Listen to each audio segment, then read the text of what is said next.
Hello friends, আজকে আবার একটা নতুন ভিডিওতে সবাইকে স্বাগত।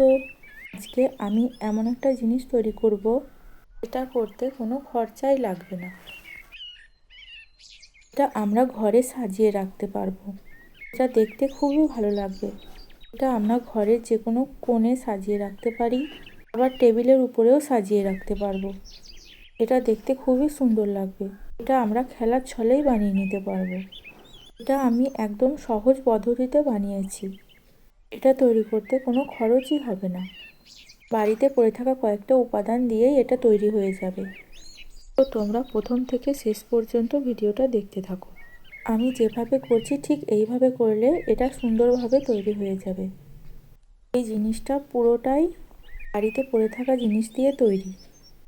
এটা ঘরে রেখে দিলে দেখতেও খুব সুন্দর লাগে। এটা দিয়ে ছোট বাচ্চারা খেলাও করতে পারবে। আমরা মাঝে মাঝে বাচ্চাদের খেলনা খুঁজে পাই না, তখন এইরকম খেলনা বানিয়ে দিতেই পারি। আমার এই কোটোতে কালার ছিল, কালারটা শেষ হয়ে যাওয়ার পর আমি ভাবলাম এটা বানিয়ে ফেলি, তো বানিয়ে ফেললাম। তোমরা শেষ অবধি দেখো ভিডিওটা, দেখে বলবে কেমন লাগছে। দেখতে কতটা সুন্দর হয়েছে তোমরা বলবে। আমার চ্যানেলে আরও এইরকম সুন্দর সুন্দর ভিডিও আছে, তোমরা গিয়ে দেখে আসতে পারো। আমরা পয়সা দিয়ে তো সুন্দর জিনিস কিনতেই পারি, কিন্তু যখন আমরা কিছু বাড়িতে পড়ে থাকা জিনিস দিয়েই কিছু বানাতে পারি, তখন আমাদের খুবই ভালো লাগে। ওই জিনিসগুলো ফেলতেও হলো না, আর কোনো কিছু একটা সুন্দর জিনিস বানিয়েও ফেললাম।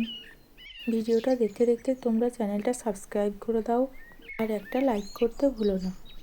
এটা তৈরি করতে কোনো আঠার প্রয়োজন হবে না, সামান্য কয়েকটা জিনিস দিয়েই এটা তৈরি হয়ে যাবে।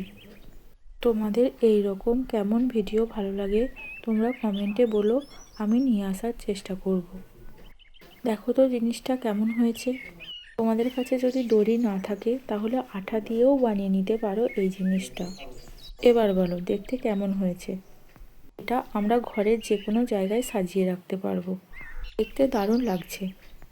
ভিডিওটা সম্পূর্ণ দেখার জন্য সবাইকে অনেক অনেক ধন্যবাদ। আবার ফিরে আসছি নতুন ভিডিওতে। এখন বাই।